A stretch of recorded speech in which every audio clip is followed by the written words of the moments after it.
which one of y'all wants Mark Robinson? I don't think anybody wants Mark Robinson. You know what I meant there. Hey, have you seen pictures of him with his wife? I don't think even his wife.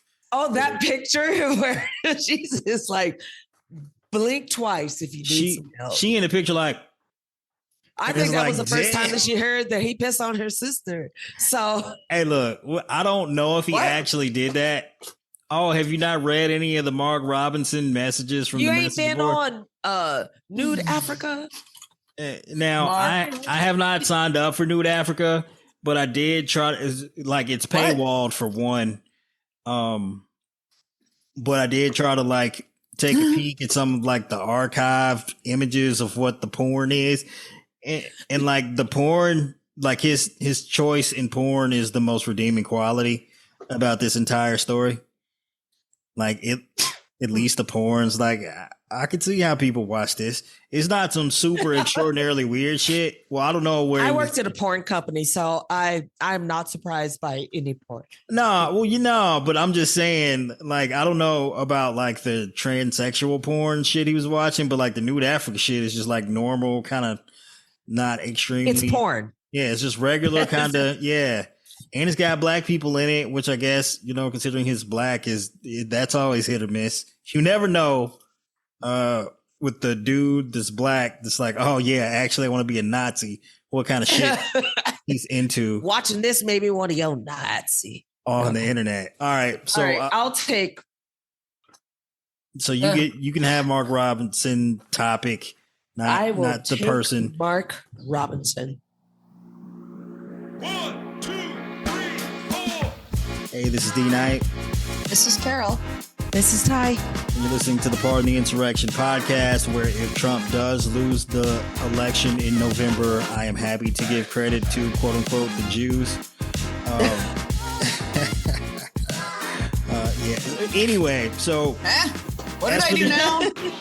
Take your victory lap, Carol. Yeah, woo. Carol's Jewish, in case you were wondering. No, wait, and we're gonna make Trump win?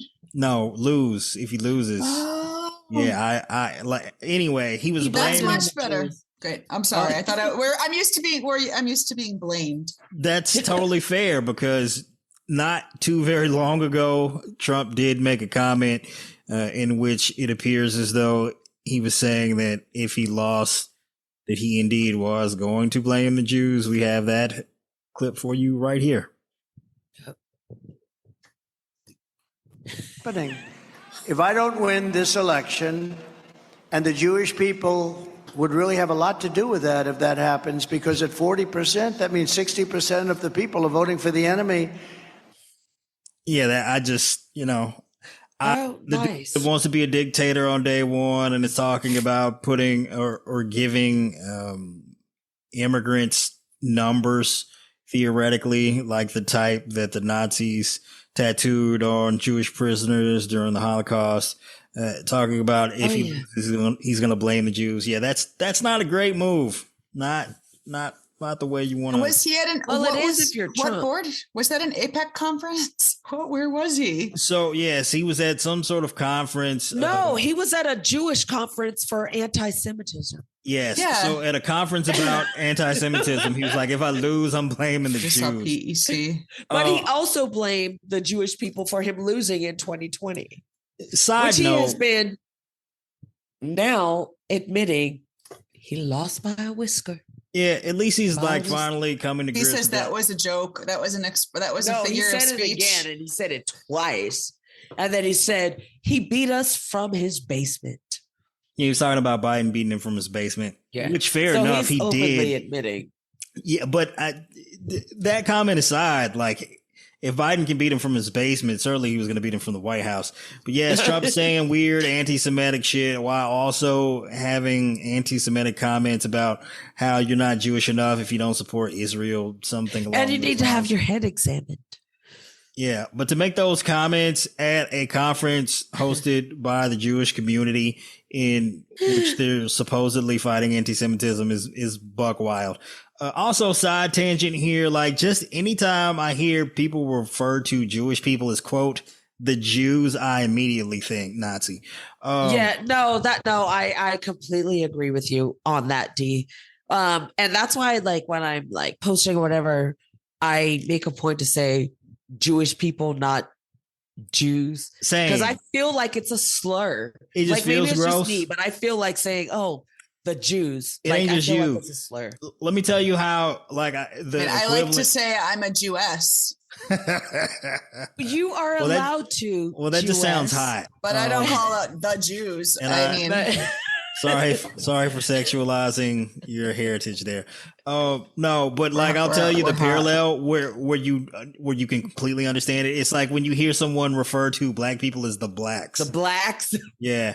And that's how I was like, hey man, this whole the Jews thing, it does not and he's not like the only person that does it. A lot of people do it. It's even people in prominent positions in politics where you're like, hey man, this is not what's up.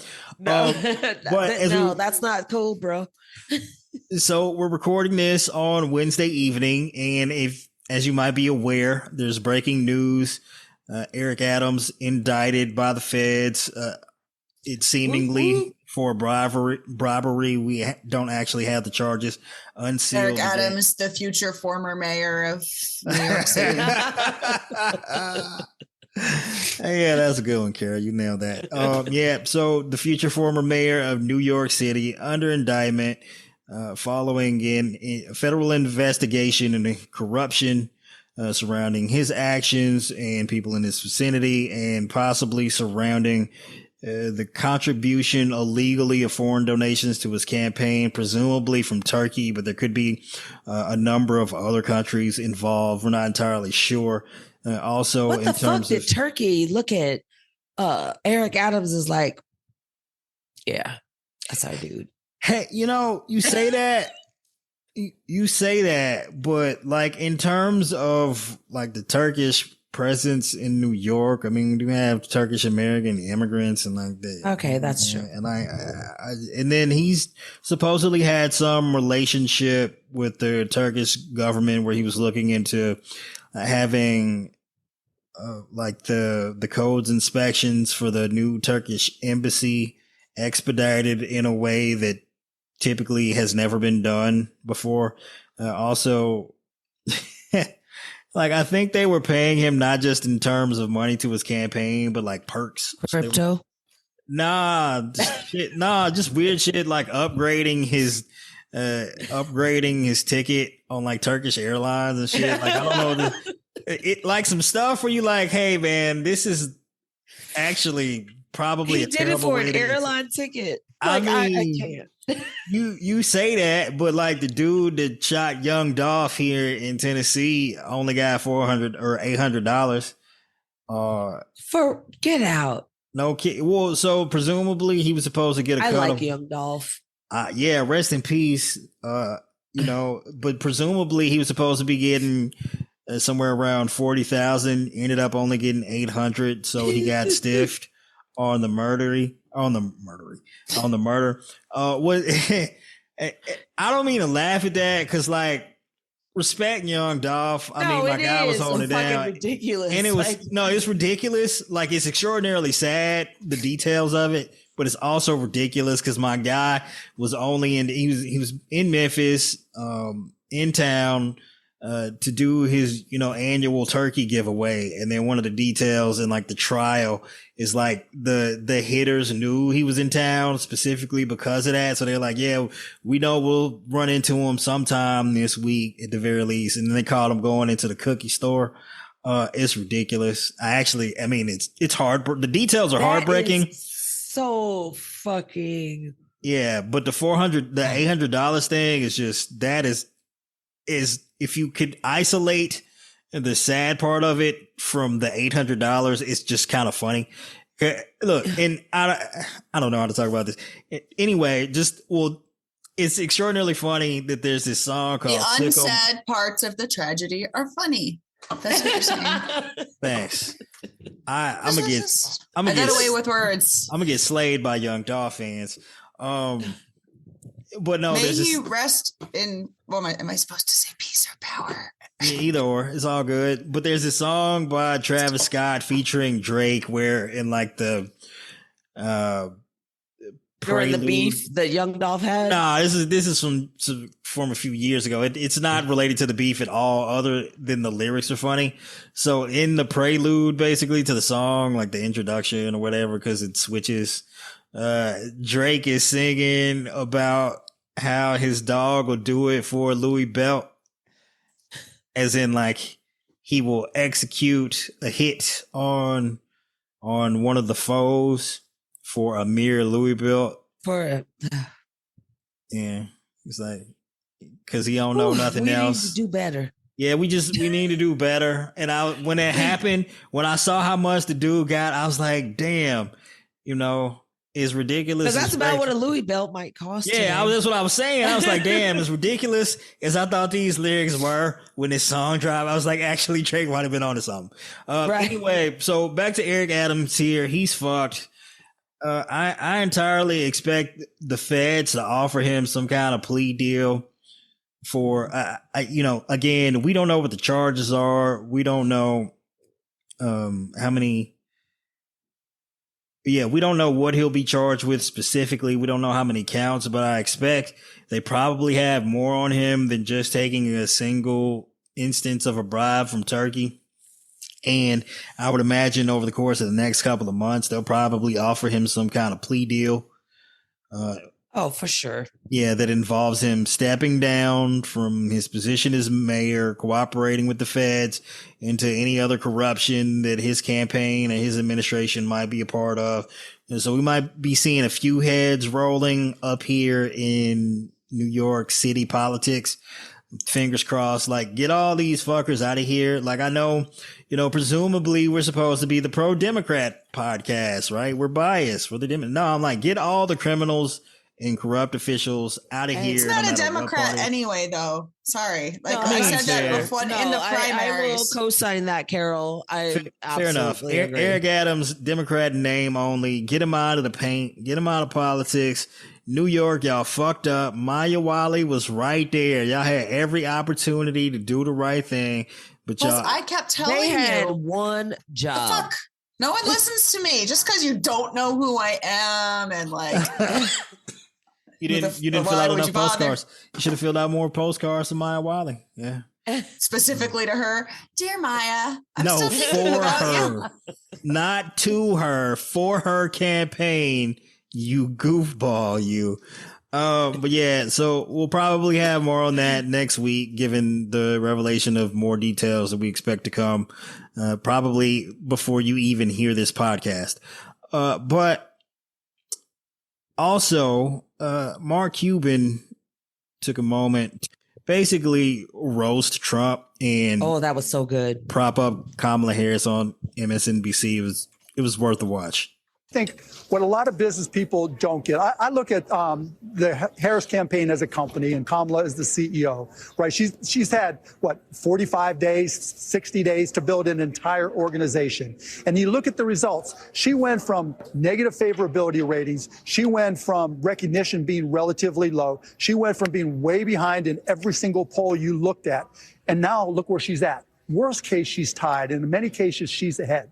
When you're able to turn around a battleship like a presidential campaign and go from being way behind to tied or ahead, you're doing a lot right. And on the flip side, if you had what seemed like an insurmountable lead, and now you've given up that entire lead to another CEO, you're getting fired. Right. So I think that's the beautiful part of looking at what she's doing. She's run her campaign like a CEO. She's had success. And when I go to talk to business people, that's what I tell them. She's actually running her organization like a CEO. And that's the evidence that you need to know that she'll be a great leader, that she understands business, that she understands organizations, and she'll be a friend and partner to business across the board. Mark. Hey man, I'm sorry. I was distracted because I don't know if you've ever seen the movie Victor Victoria, but he reminded me of the Victoria part of Victor. He was looking very draggish to me. Well, he is old. More importantly than his appearance, although I do appreciate the fact that we live in a world where it's more appropriate to comment on a man's appearance than a woman's appearance at this point.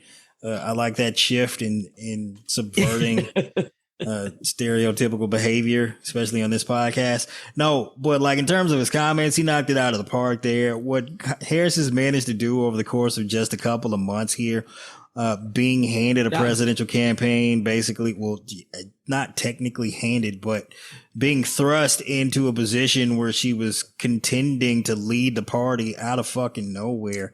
And she took the ship and turned it around, and basically while she was building it on the fly, it's fucking incredible. It just speaks to her ability to organize and manage and lead. No, absolutely. And I watched that whole interview. It was with Cavuto, right? It was on Cavuto.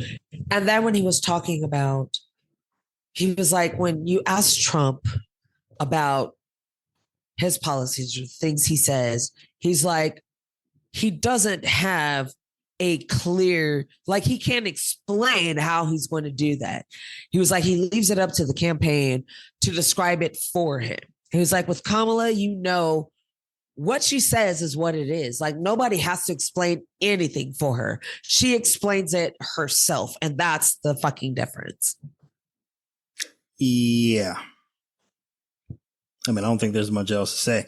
But yeah, kudos to Mark Cuban. I mean, look, I know like we're all wary of billionaires stepping into the political arena because obviously their incentives typically involve just rooting for the candidate that's more likely to give them the best tax breaks. And I'm not necessarily saying that you can trust Mark Cuban's political acumen, but I don't think anything I've seen from him over the course of the past couple of years suggests that he's got any malicious intent. But to give Mark Cuban credit, he is head of VCs for Harris. And these are 100 venture capitalists who are raising money and are behind VP Harris.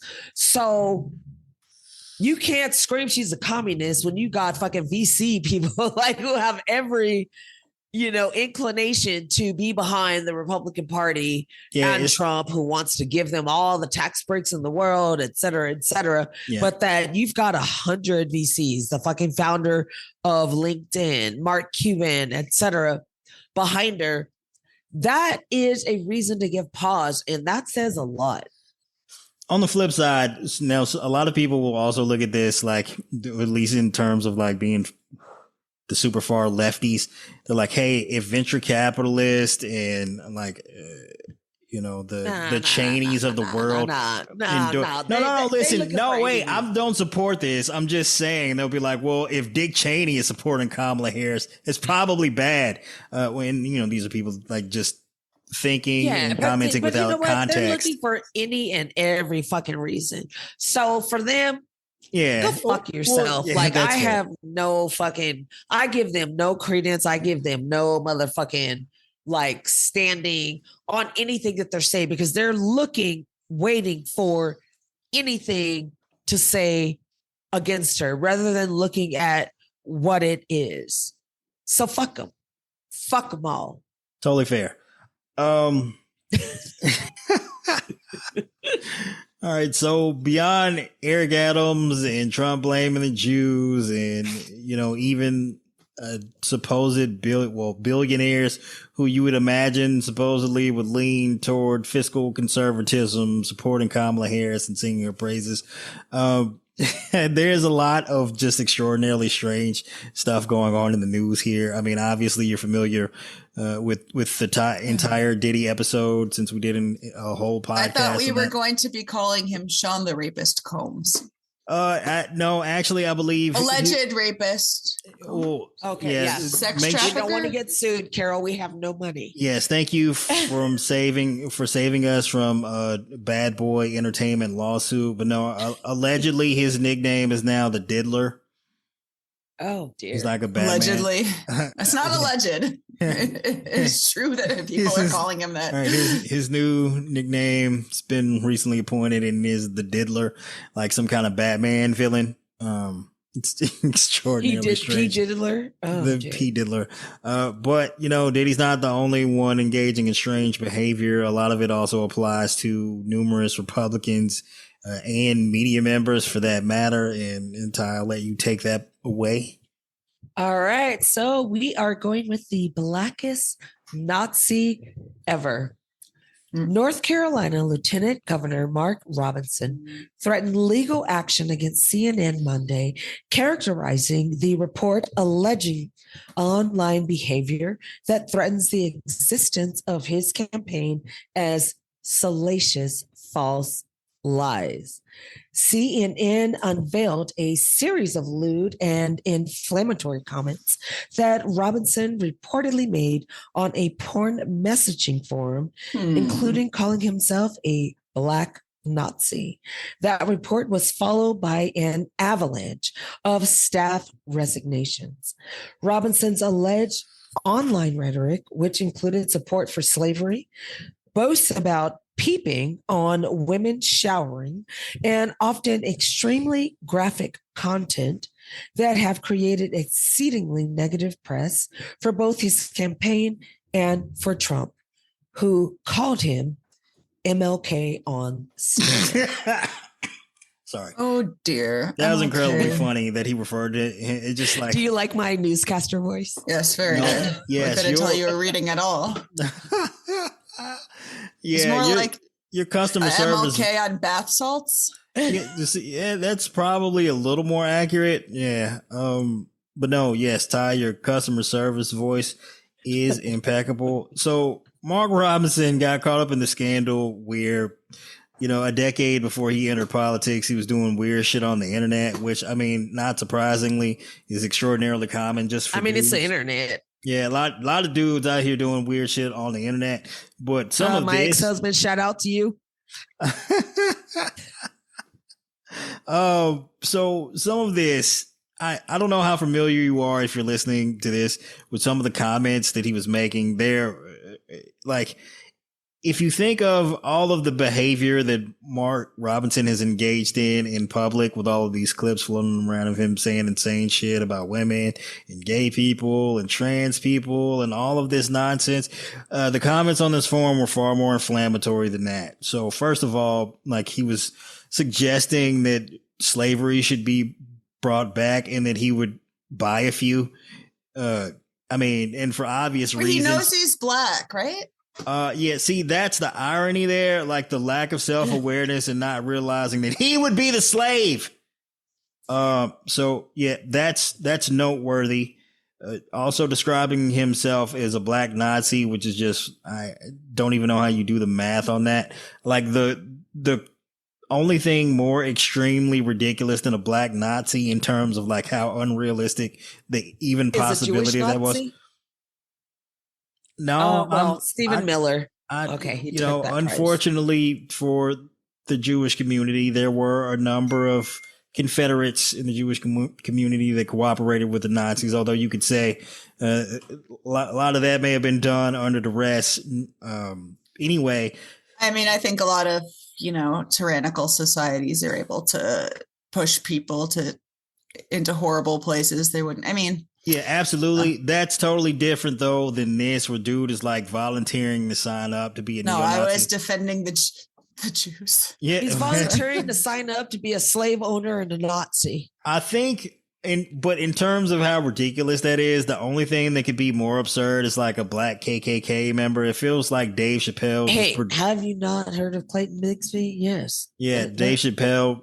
He predicted a lot of this. I mean, despite where you think his comedy may have veered into in recent years, like in the early 2000s, it seems as though he was clairvoyant. Like the Black Bush thing was incredibly prescient upon the arrival of Trump into politics. And like, no one was like, yeah, we'll never see a black KKK member. This is an incredibly funny and unique joke. And now here we are. But what Mark Robinson said, and he was like, I'd be in the KKK, but they don't accept blacks. What the fuck? You don't say. It's wild. What the fuck? What the actual fuck? Now, in terms of just like dude behavior that was extraordinarily weird. I mean, there was a lot of weird. So first of all, he signed up for this online porn site forum called Nude Africa. Nude Africa. Yeah, I'm sure a lot of you may not I don't be. know. It sounds kind of fun. Was that the Nazi forum? stuff? Do porn sites usually have forums attached? So Or is it a forum to discuss porn? earlier in the 2000s, you had a variety of different kinds of websites that included pornography as content. I wouldn't necessarily say like that this website was the most reasonably structured. It's actually in terms of like 4chan. I mean, not exactly. Anyway, you can look up the details of how the website works. I would say in like terms of porn content, like of all the scandals surrounding Mark Robinson, like Nude Africa is like the most like that he chose that particular form of porn is probably his most redeeming quality. I mean, like, so it's paywalled, of course, but I did look it up. And, you know, you can kind of get an archive of some of what the content might include. I'm like, hey, this is like reasonably normal shit. Now, there was also an instance in which he was presumably consuming transsexual porn, which, you know, while I have no problem with, there is an extraordinarily ridiculous level of hypocrisy in terms of demonizing the trans community, but then consuming sexual content surrounding the trans. It's just incredulous to me that this guy has said so much misogynistic shit, so much demonization of women, anti-black women, anti-education, but him watching transgender porn was the bridge too far. I mean, I don't mind him watching the trans porn. It's the fact that like this is a staunch opponent of everything the trans community stands for. And then to consume trans, it's like, okay, great. You dehumanize these people, but you're willing to sexualize them. That's what I find so extraordinarily offensive. Exactly. And I have one of my best friends, Cece, and she's transgender, trans female, and she does sex work. And we were talking, and she was like, the people that she's with, the men that she's with, that she was just so disgusted because she's like, you come here and you lay with me, and then you support the people demonizing me. Like she just didn't. You know, it was a mind fuck for her. It is a mind fuck, you know, for her in a lot of ways. And she's like, the same people that are saying these things are the same ones that are fucking paying me to fuck them in the ass, so to speak. Well, not so to speak. Literally. I got to tell you, so a lot of people in terms of like, I don't know how to say this in a sensitive fashion. So in terms of like interracial relationships, a lot of white women, their claim will be, well, how can I be racist? Like, you know, because I fucked a black dude or let a black dude fuck me. Yeah. And I'm like, hey, you can still be racist even if you suck black dick. Like the two aren't necessarily. Anyway, so. Yeah, it's not mutually exclusive. No, it is not. But so now in terms of it's time for the jokes. So there was a series of comments on this forum in which Mark Robinson proclaimed to have an affair with his wife's sister. And like, you know, quote, had me another hot morning with the wife's sister. Now, I'm not entirely sure how far into those comments we're going to dig because they're extraordinarily graphic. But he would refer to like the scent and taste of his wife's sister's anus.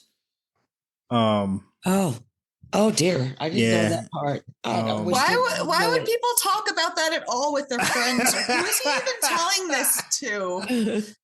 Okay, so and is he like tasting so many buttholes that he has to compare and contrast and talk about? Yeah, come on, man. And Carol, then, I do not want to think about that. And then he was excited about the fact that her particular anus on one occasion smelled like urine for some reason. I don't know why you would actually want that. I feel like typically anuses smell like feces and not the other orifices So how many assholes has she been peed in before he got there? Yeah, we went down a rabbit hole. Let's bring it back. That's not the only hole we went down. So extraordinarily strange comments for one, but like the fantasize and look, to be clear here, we don't actually know that he slept with his wife's sister. Like this could just be him enacting out his fantasies over the internet. Although, like if you look equally bad, yeah, not ideal, no, but slightly less terrible than actually doing nasty the things that he detailed on this forum with his wife's sister. That wouldn't be great. Also, like, I don't know how you guys feel about sleeping with your partner's family member. I mean, is that how we kicking it? No, it's fucking gross. No, Yeah. I mean, I'm usually sex positive on here. I'm pro everybody banging it up, but maybe keep it out of the family. That's probably where I draw the line. I mean, again, there's so much pussy out there. You ain't got to sleep with family pussy. Yeah, thanks for being blunt with it, Ty. No, I guess if like, the family members are both present and consenting at the same time, I guess do you at that point? But yeah, probably want to like if you're out there in a relationship, stay away from your spouse's siblings. Now, I guess that's like a specific vein. How do you feel about dirty macking in general? No, I don't. What does that mean?